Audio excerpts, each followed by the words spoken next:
What's going on, everyone? My name is Nicholas Merton here from DataDash, and today is March 6th of 2024. Well, folks, I hope you all are having a fantastic day wherever you are, because in today's video, we may be talking about one of the most significant changes that's coming to crypto markets today.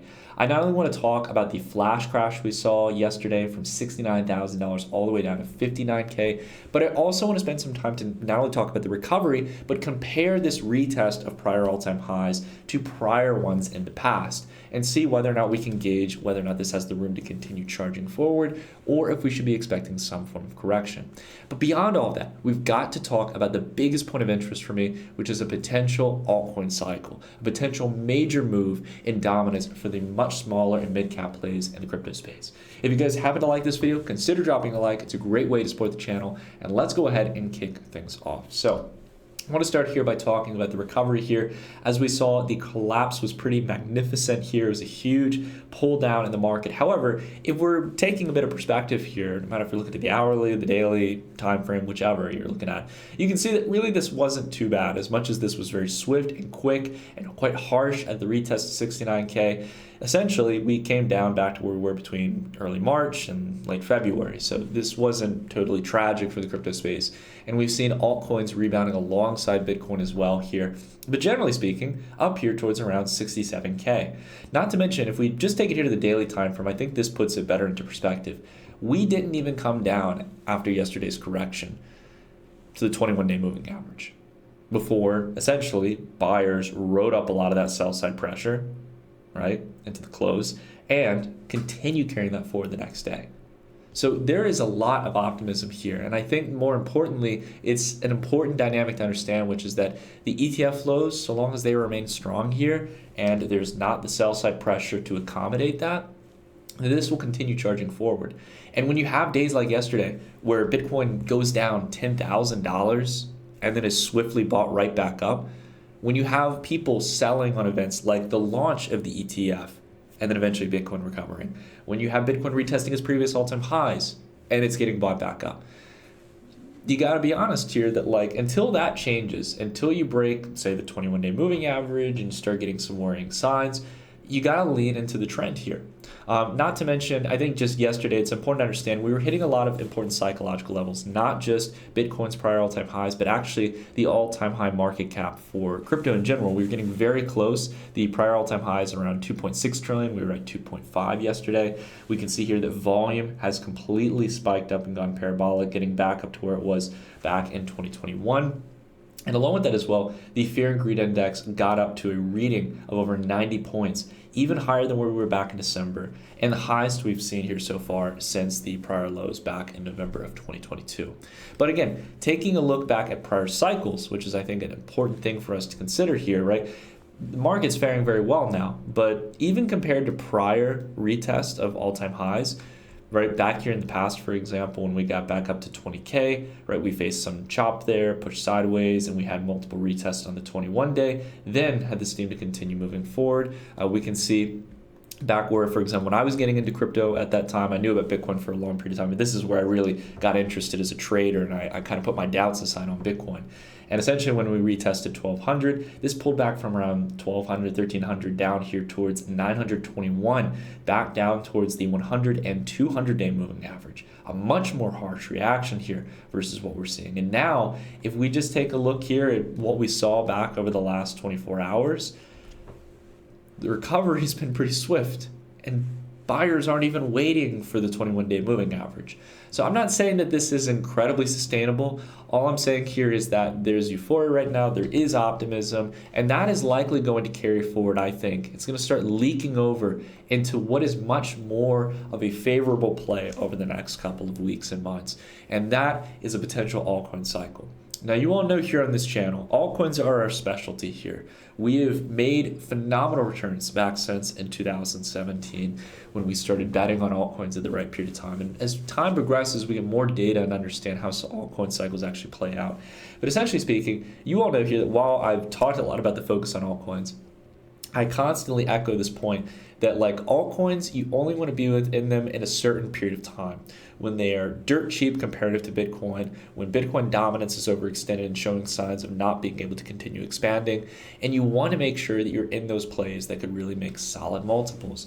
And I think that we've got a really great set of setups here that we can trade on. The first thing I want to emphasize here is the fact that the others dominance, this is the total dominance of all plays excluding the top 10 cryptocurrencies, right? So the top 10 by market cap. We're taking those out of the picture. We're getting down to the small, the mid caps, and these could be plays that are still a couple $1 billion, but all the way down to really the micro cap meme coins that are out there. Well, those plays have been continuing to garner dominance in the overall market. They've increased their share by about 50% in total net terms since back in June of 2023. But the biggest thing that they've done here is that they've been able to turn the 200-week into support, unlike back here in the past, back in March when they'd gotten the rebound from December 2022. So this is really significant stuff. It showcases here that other plays in the market are holding their strength here. And if we take a look according to history, we generally see that as time progresses, this metric moves up here. So if we're kind of keeping in alignment with the prior highs of the past, the prior one being 19.5%, even if we just come up there, we've got a long way to go.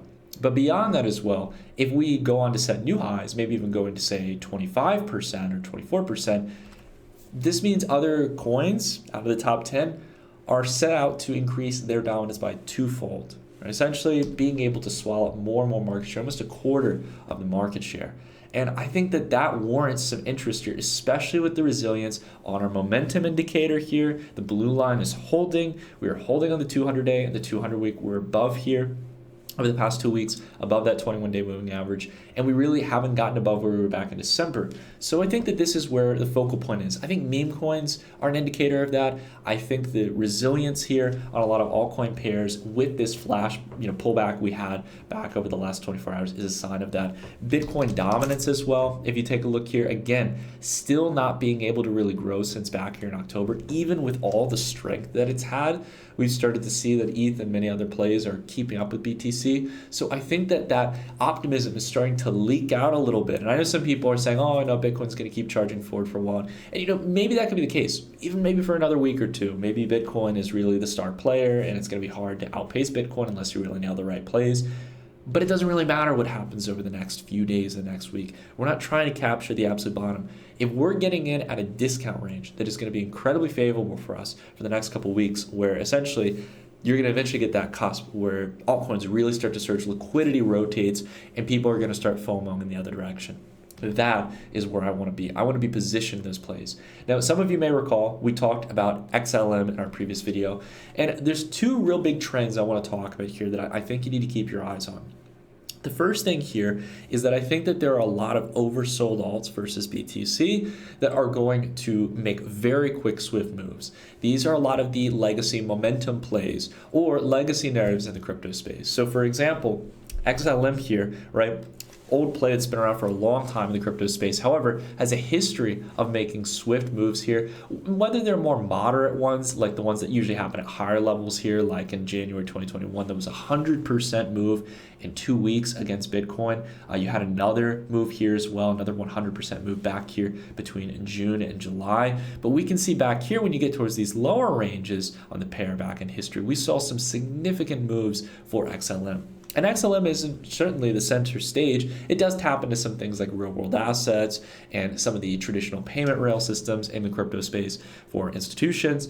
But beyond that, I think overall it's just at a typical discount range here. And I like ratios. I like looking at the long-term pairs and finding those opportunities where the markets, like meme coins, will start piling into particular trends and will start driving up prices very quickly towards higher ranges. And even if you just come up to the 200-week here, and if we don't go back up here to these really high levels, which I don't really suspect we would do, I think that, again, you've got an opportunity here to have a 3x against Bitcoin, right? From 200 sats to 600 sats. I like those kind of plays. I like seeing how the dollar pairs have nice, consistent, lower support ranges here, and that we are far away from the prior all-time highs here that were tested back in 2021, back here in January. multiple percentage points, hundreds of percentage points from where we are.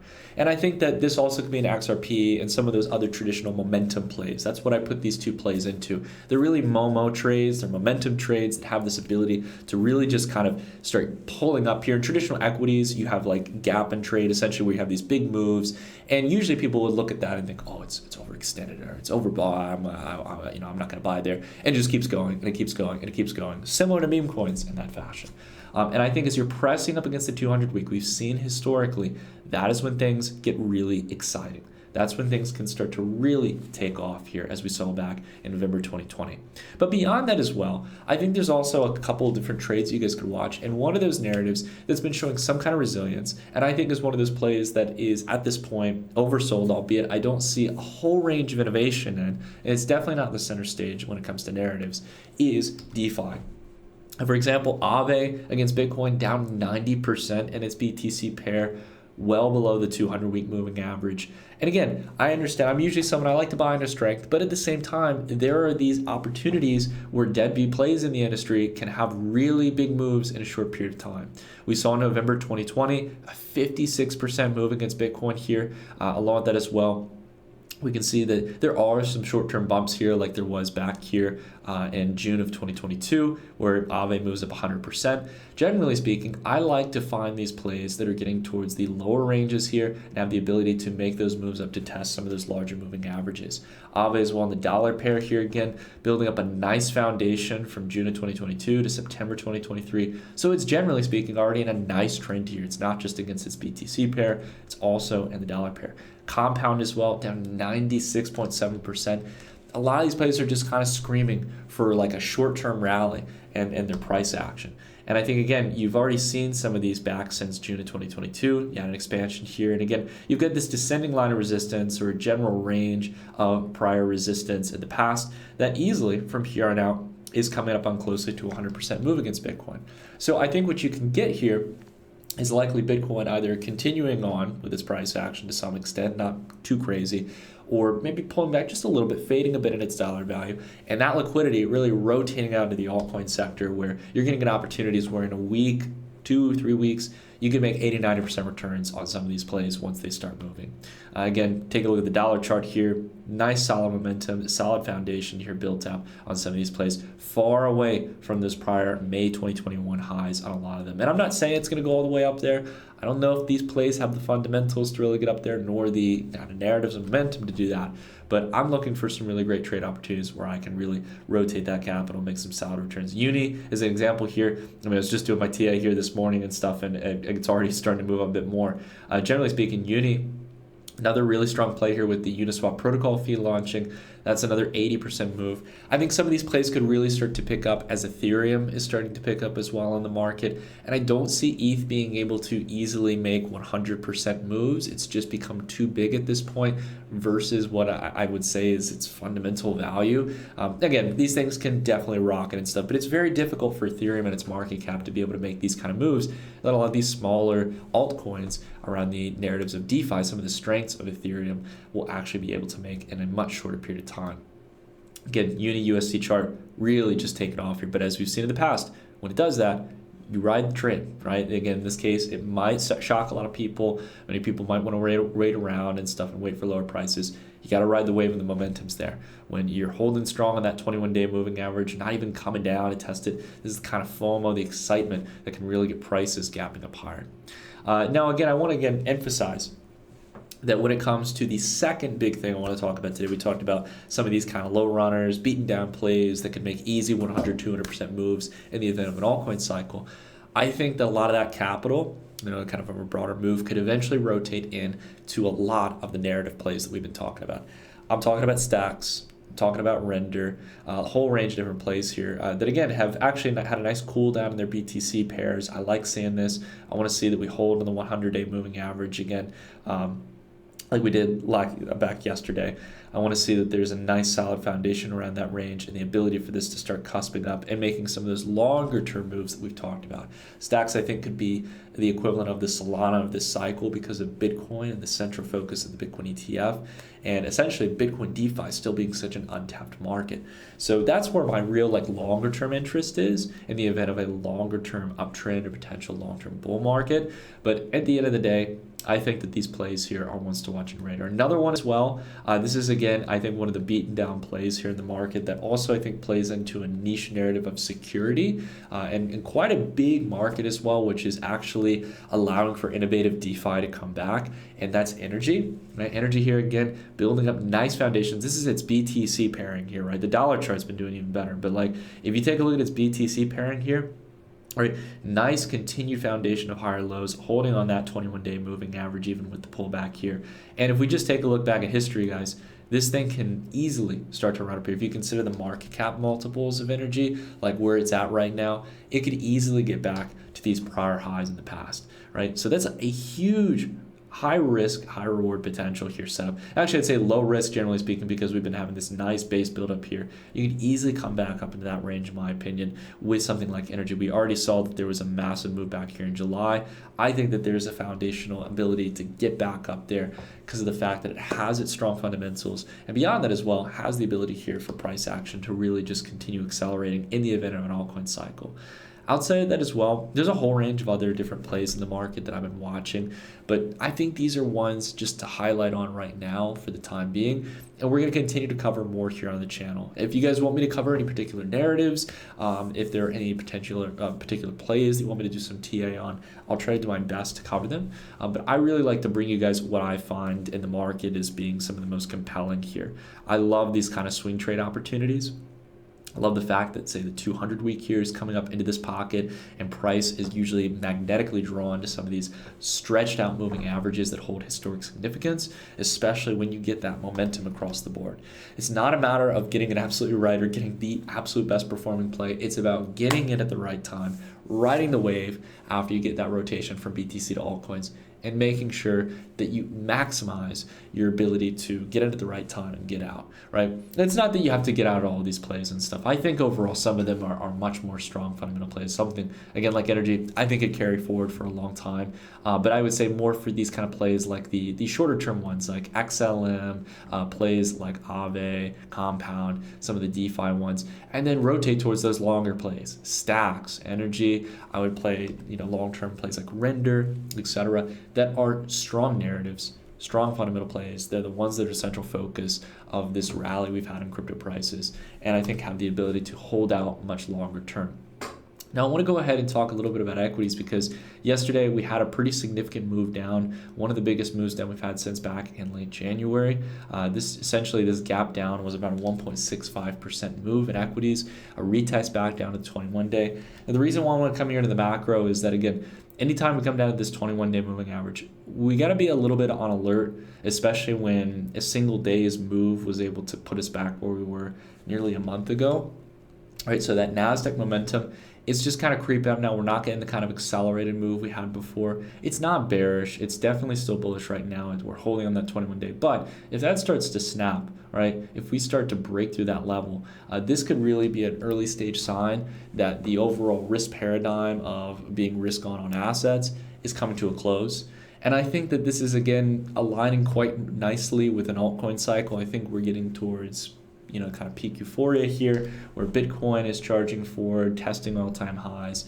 You've got altcoins and other dominants holding strong, setting up for a rally. I think that while we've got some good times ahead here in the next couple of weeks, maybe the next month or two, after that, it's time to start de-risking a little bit. Take upon that opportunity to make phenomenal returns in the short term and then step away from the plate. All right? Be able to take your chips off the table and be happy with what you've got. I think, again, we can see this in NVIDIA here.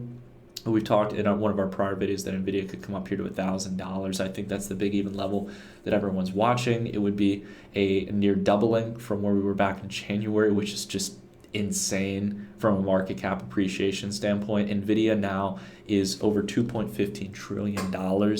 So to keep that in mind, like perspective-wise, NVIDIA has added, one single company has added in a matter of 2 months, $1 trillion in market capitalization, roughly speaking. And it looks like it's set to go on to 2.5 trillion up here towards this $1,000 price tag, which will be an 837% move from the lows back in October 2022, around the time when ChatGPT launched and the whole AI narrative started to build up. So this is a phenomenal move, but it's very much aligned with the kind of previous expansions that NVIDIA has seen in the past, right? We've had some really solid moves here for NVIDIA back during its previous moves in the past, and I think that it's high time here to start prepping for being a bit more contrarian, not falling into the bullish euphoria. And while we can tap into these short-term opportunities, making sure we protect our capital and we don't get carried away. We don't fall in love with our positions. You don't want to be bag holders. You want to be able to essentially ride the trend and get out, so to speak. Again, we'll have to see how crypto markets follow with all this, but I'll put it this way, guys. It's no surprise that during this window of time since October, November 2022, that plays like NVIDIA and the broader equity markets have appreciated and crypto has appreciated as well. They are much in alignment here. And while I like the ETF, we need to be cautious about our expectations here about how far Bitcoin can go if equities and other assets start to contract. I think SMCI is another example of this.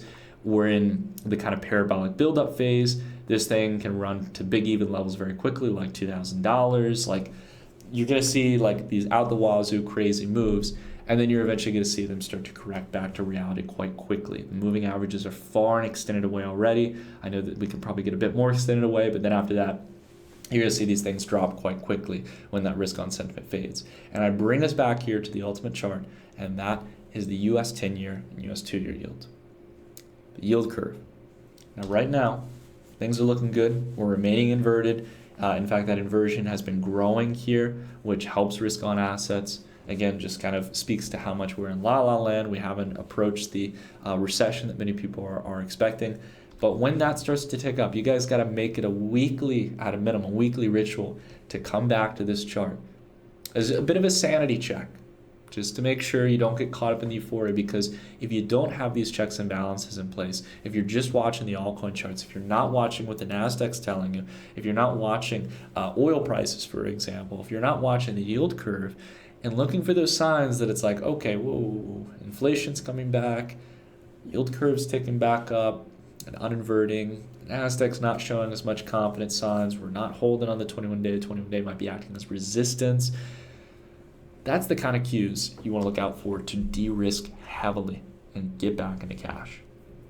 And I understand a lot of people tell you, like, don't ever sell Bitcoin, don't do this and that. Look, guys, at the end of the day, right, if you're a long-term hodler in this case and you believe in the Bitcoin narrative and the scarcity that comes with it, I can respect that. And if you want to have a portfolio allocation you just never touch, that's fine. But if you're someone who swing trades and who rides the broader cycles and wants to take profits and rotate lower, and you can make it make sense, within tax frameworks as well. If you're holding a position, for a certain period of time and stuff, it might vary your tax obligations. But the main point here I want to say is that if you're trading, right, if you're in the mindset of a trader here, do not get caught in the euphoria. You got to make sure you keep that in check.